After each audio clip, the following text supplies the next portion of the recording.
I just want to say,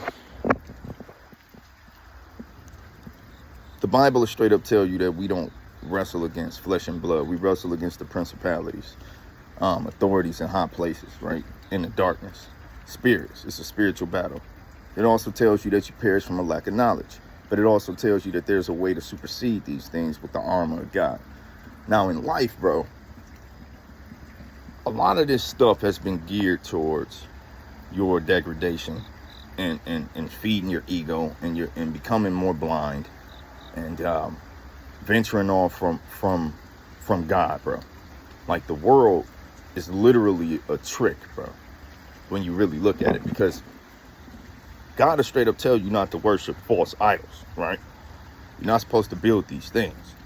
It's over 2,000 gods, over 3,000, over 4,000 different types of gods. It's not about which one is right. It's about the fact that we actually created all these idols. People idol worship. You idol worship celebrities. You idol worship, you know what I'm saying, people you know in your job, in your community, drug dealers. You got kids that'll look up to drug dealers in the community.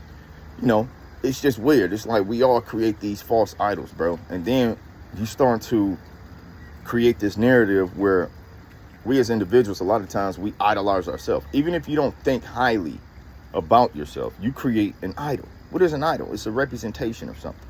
So it's your perception, but it's also something that you actually build. Now, when you got a certain perception on yourself, you're creating this idol inside of yourself, bro. Right? Because you're eliminating God. You're separating yourself from God, bro. I want this to make sense for you.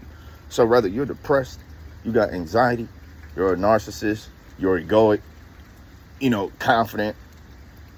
Without these things left unchecked, bro, they become idols. It becomes a form of idol worship, bro. It becomes a form of idol worship. And you don't even realize it. This dark antagonist, right? It'll trick you into a mindset. It'll trick you into a cycle of thought, a school of thought, bro, that you're swimming in, bro. And you will be lost in it. And it's very easy to do. It's actually very easy to do because something about humanity has an addictive quality to it. We all get addicted to the chemical responses in our brain, dopamine, etc. We get addicted to love. We get addicted to hate, anger. We get addicted to our vices, smoking, drinking. You know what I'm saying? Whatever it is that works for fast food, you know what I'm saying? Ice cream, like, doesn't matter. We got this addiction thing, bro. So you can become consciously addicted and actually admit that you like a thing, or subconsciously addicted even if you hate it. This is how it's working. One of the interesting things that I've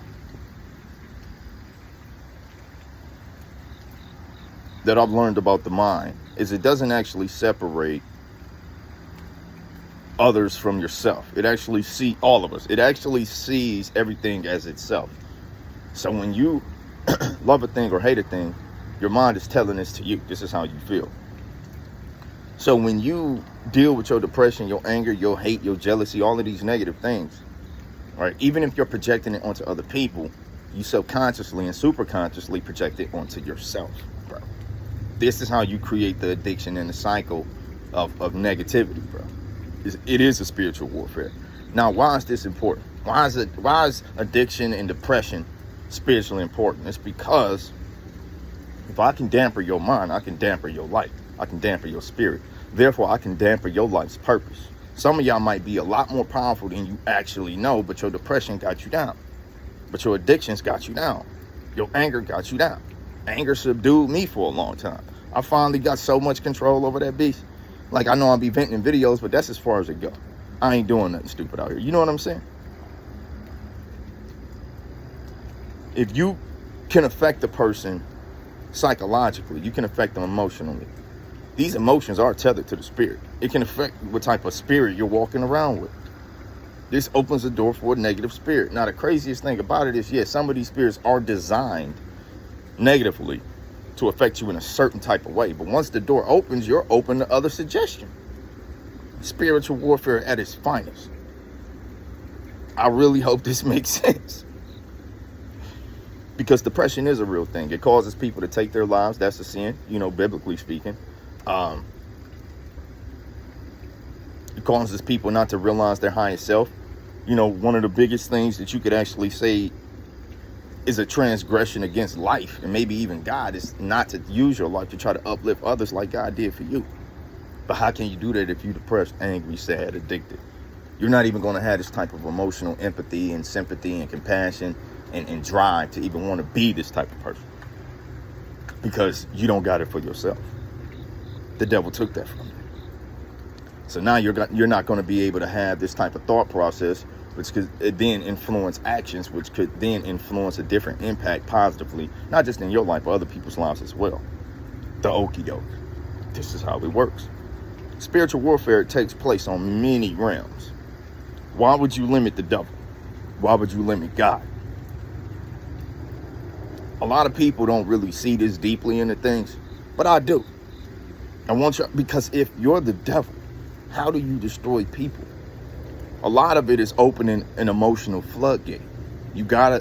Emotions are one of our biggest weaknesses, bro. But it also can be one of our biggest strengths. Emotions are a doorway.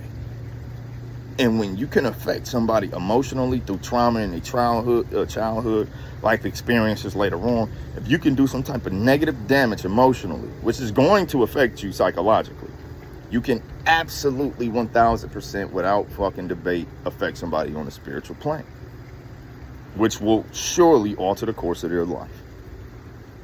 There is no question here. You battle darkness, bro.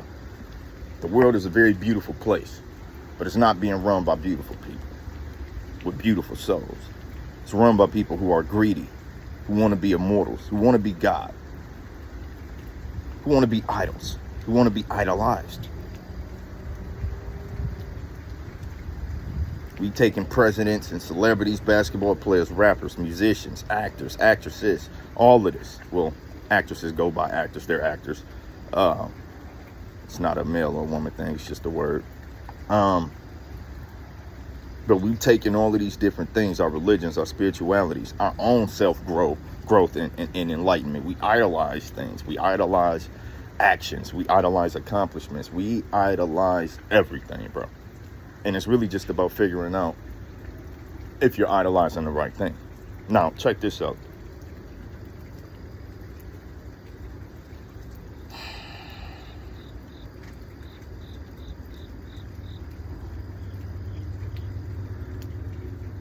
When a lot of things have been designed for your downfall, you got to really get to a place spiritually when you can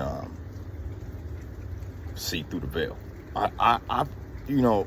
I discovered something. Prayer really does work. Not just when I was praying for, leniency on my assault or whatever, and drunk and disorderly, 3 years probation got knocked down to 1. Literally, as I'm praying to be released, they called me to get released. Just certain things that I pray for have instantaneously happened, and happened better than I expected or even prayed for. It's crazy. So, but when you have this life experience, you know that there's actual genuine power. Now, these things happen in incarceration. So it taught me something about the cave, going into the desert, going into the forest, going into a cave. It taught me something. When you can culminate this energy for an extended period of time, you can find communion with God, but it takes a while. And for all of us, it's different. It might not take as long. For me, it took a little while, but I was able to have this encounter. And then I was able to have these happenings happen in real life, in real time. The world is designed, literally, I realized that when you get released, I have to, even though I wear a cross now and I've earned my cross again, even though I got my rosary and I practice, these prayers, it's not as much as I was when I was behind bars, because now the world attacks. You got relationships, you got your job, you got bills, you got your dreams, your ambitions, you got your hobbies now. You got freedom again. And a lot of what freedom entails in today's society is being distracted from God and a higher purpose and prayer, connection, bro. I'm an advocate for prayer and meditation, so long as it actually works for you. I don't advocate specific types, because I understand that there are multiple paths. And this is God's tool to use to reach you wherever you at. It's not even about the idols and the things that man have made. God's wise enough and smarter than us, so he knows that it can meet you anywhere you're at if you're genuinely looking for God. So it can use evil for good, just like Paul did. You know what I'm saying? With the pagans.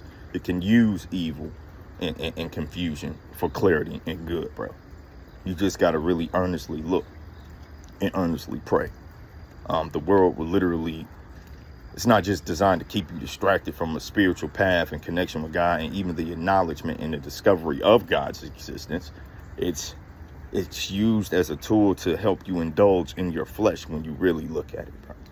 It's a very carnal world we live in. It's a very materialistic world we live in. I cannot, if y'all really, and you have, this is why y'all rock with me, because some of y'all actually do look at the world and see it.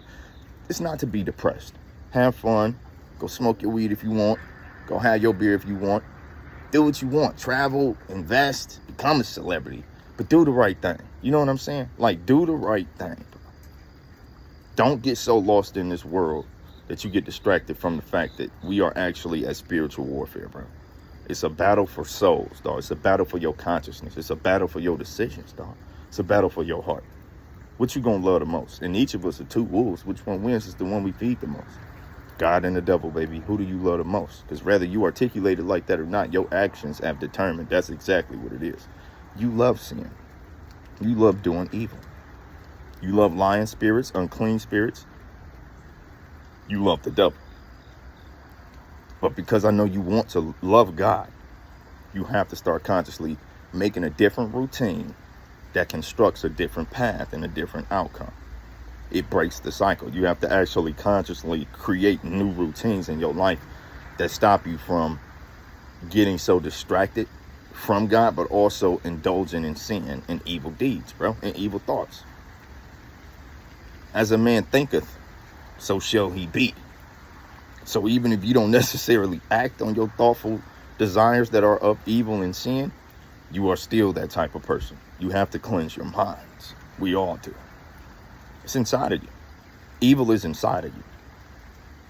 Straight up. Go look in the mirror and acknowledge the fact that good and evil is a real thing. It's not conceptualized. And it's actually inside of you, dog. It's in your mind. Wake up, Neo.